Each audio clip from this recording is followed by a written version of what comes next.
Hi everyone, welcome to Vegas Backyard Prepping, and this is our first video. Just wanted for our first time, just give you a little tour of what we got going on, show you around a little bit, introduce you to a few of the kids. I mean, there's, 7 kids, me and my wife, so it's definitely busy around here all the time. We're out in the backyard right now where we've got most of our garden going. On the table here, we've got a Thai sweet chili pepper. You can see some of them up here coming in. Now over here in these 3 pots we have a San Marzano type of Roma tomato. With the weather here in Las Vegas, it doesn't get cold very quickly, or actually I should say it doesn't get very cold. It starts cooling off about end of October, early November, so we can grow stuff practically year-round. Not very much frost or anything like that. I think it's been a couple years since we've had a good frost. So yeah, we can grow year-round. These are San Marzano tomatoes. Over here, forgive the mess, like I said, we do have 7 kids. These are a determinate type of Roma tomatoes, so they'll grow up, put out all the tomatoes at once, and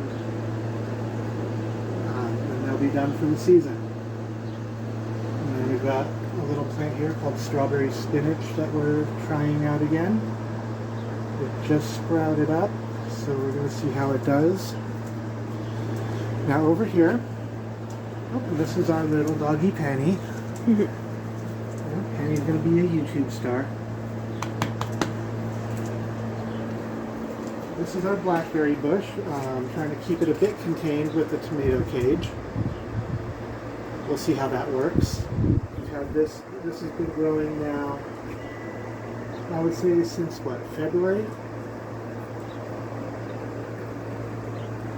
These are potatoes that are just about ready to harvest.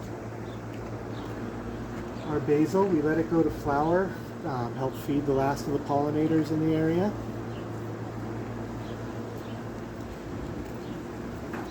And over here, we've got a stray San Marzano tomato that kind of, somehow the seed made its way into the bed. Figured let it grow, what the heck. And then this is going to be an acorn, this is an acorn squash. So we're going to try to trellis it up the trellis there. This is our son Connor. Hello? Just got done with some green bean harvest. Got some nice green beans going. We'll get those canned up. We'll show that in another video. What we do to keep them fresh, since we are a small backyard, is as we harvest them, we put them in a Ziploc freezer bag, freeze them, and then when we're ready to harvest them, we'll pull them out, put them in the fridge, let them thaw out, and then we, prep them and pressure can them and save them for a rainy day. Now over here, under this shade cloth, are some more of the determinate Roma tomatoes. They're just sprouting up too, but with the heat here and stuff, we had to get some shade cloth, keep them from getting burnt up. Same thing here with our pepper beds. As much as peppers love the heat and love sun, the heat and the sun here in Vegas can get pretty brutal. So to keep them from getting too badly scorched or anything like that, we went ahead and put the shade cloth up. Now all of our raised beds are made from upcycled and recycled pallets, or scrap wood that we happen to find. I think the only thing we've actually paid for is some of the chicken wire and the stuff we use for the trellising material. Now over here is where we're going to be we put our fall cabbages. We had to replant because the birds came and nipped off all the little seedlings that we had. So a good inexpensive way to prevent that, instead of having to get a huge thing with bird netting or using hardware cloth, anything like that there, we went to the dollar store and got some wire waste baskets. And these are being held down by netting stakes. Like that right there. Once the cabbages are large enough to where they will survive and the birds won't be able to just rip them apart and rip them up and out, then we'll take those off. And then through here we have marigolds growing. The reason for that is before we put the cabbages in, this was our squash bed where we grew acorn, sorry, not acorn, we're doing that over there. We had butternut squash, buttercup squash, and sugar pumpkins in here. And we actually got a pretty decent harvest. It's all cut up and in the freezer right now. That way then come Thanksgiving and stuff, we can use those instead of sweet potatoes. And we'll show that recipe in another video. But it turns out really good. The kids love it. But we have the marigolds in here to try to keep the squash bugs down. That's what that's what they say. You see a lot of that online. I don't know if it's just something here in Vegas, but it didn't work. The marigolds were nice and bushy like this, even with the squash growing in here. And we had squash bugs everywhere. We were fighting those things tooth and nail. Now over here is where we have our Chinese cabbage just coming up. We got like a little seedling here. Got a few more. Yep, like this guy right here. That is bok choy. So that's a Chinese cabbage. We use it in stir fries, stuff like that. It's really good. In this bed right here, this is what I was talking about with like having to use like the hardware cloth and stuff to keep the birds away, is where we have peas. The birds came in and nipped all these guys off as well. So I grabbed a little bit of the extra wire we had and just made like a little cage over it. Let them, get a chance to just, grow a little bit before they get attacked and eaten and stuff. And with, since it is peas, it can be a trellising assist. Just go right on up. And it'll just grow right through. I won't even have to remove those. Now this jungle over here, actually, don't want to forget about the last of our fall onions either. These are yellow onion. There's just a little bit of leftover onion set that we had from the previous season, so I figured try it, see if any of them sprouted up, and a few did. So that'll get us a few more onions here in a couple months. And over here, this is our green beans bed. It's a Blue Lake bush type green bean. I prefer the bush type to the pole bean, just because we're in a smaller space and it tends to stay more compact. That and in the Vegas heat, as you can see, the pole bean type doesn't survive very well. So if you stick with the bush bean, it kind of provides its own shade and tends to do better out here in the heat. But I've got these 3 beds here that's the established planting of it, and then I've got these 2 beds right here, which is like a succession planting. Planted these first. When I harvested my onions out of these beds, I went ahead and planted more green beans in here, and as these come up and are close to being done, these 2 should be ready to start putting out green beans.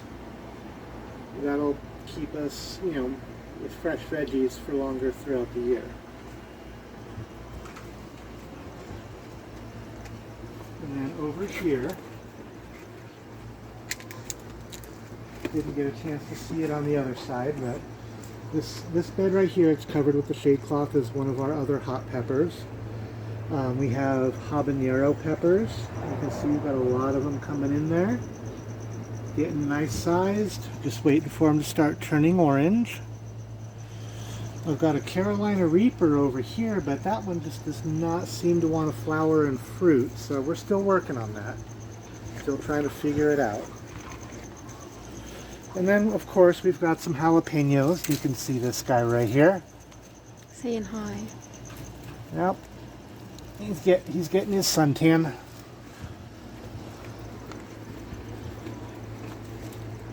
So we're going to come back around down from up here and take a look at the rest of the stuff we've got going on down on the bottom part of the yard.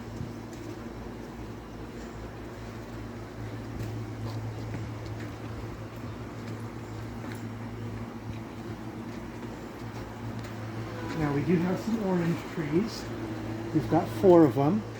We've got 2 navel orange trees and 2 Moro orange trees. The 2 shorter trees are the Moro orange trees. And these 2 tall ones, which I need to go through and prune them a little bit, they're ready for that. These are the navel orange trees. The reason we do need to prune it, down at the bottom, you want to try to keep the leaves and the lower branches away from the soil. Prevents pests and diseases. And this is our sweet potato bed. It's kind of overgrown a bit. It's going to be ready for harvest soon. As well, and then this is a russet potato bed.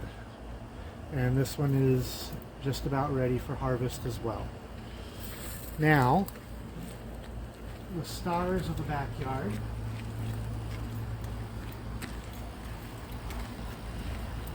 This is our chicken coop. This is all handmade. We built this, used hardware cloth instead of chicken wire. Out here, a lot of sparrows, a lot of predators, and the hardware cloth is far more sturdy than the regular chicken wire. Smaller holes, so like sparrows and stuff can't get inside. Avian flu was going around through the bird populations along the west coast, and the best way to protect against that is to not allow the birds into your coop. And it's all recycled wood as well. A little sign I carved for my wife. And she's going to take over this part of the video. Hello. And she's going to introduce us to her girls.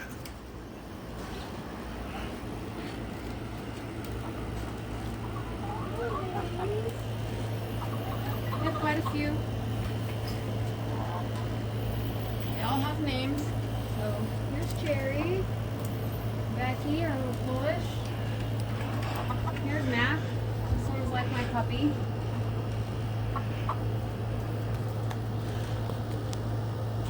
Here we have 2 Sylvies. One rooster down in the back. Is the little girl Rose hiding from him. Gotta be right in the way. Well, of course.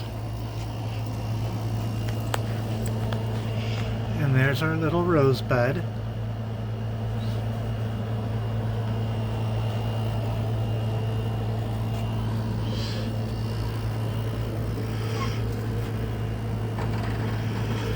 Turn the light on. Here's the inside. Little Dusty.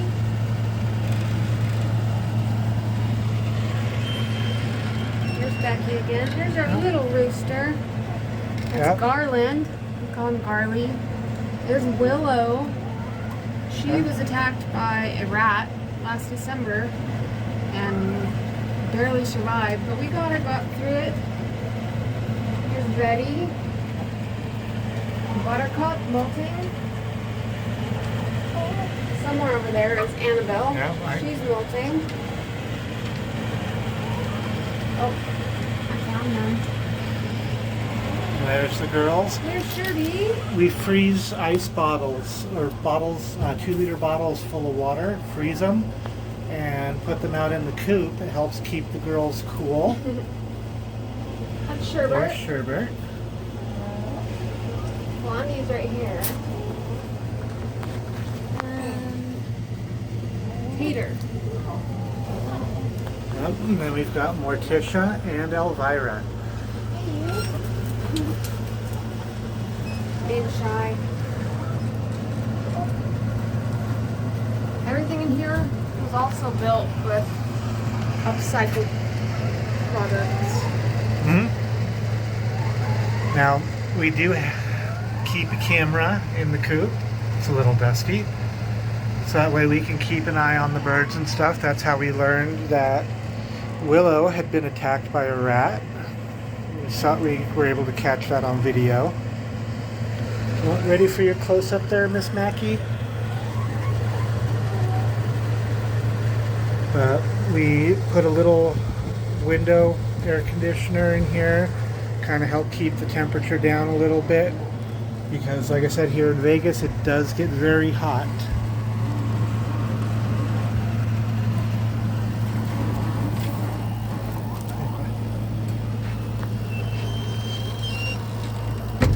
So that's our backyard. We will have videos on other things as well, such as canning. We're restoring some old cast iron that a friend gave me. So we'll go into that, and later on we'll also be posting a video on making butter at home. You know, price everything's getting expensive, so we found a way to cut down the cost since we like real butter and just make it ourselves. But we got a butter churn off of Amazon, so we'll be showing you guys that and how to use it and how well it does. So in the meantime, thanks for watching. Please like, share, subscribe to the channel. Help us out. We're just starting out. Help us grow. And, you know, we will see you in the next video. Bye for now. Bye, Mac.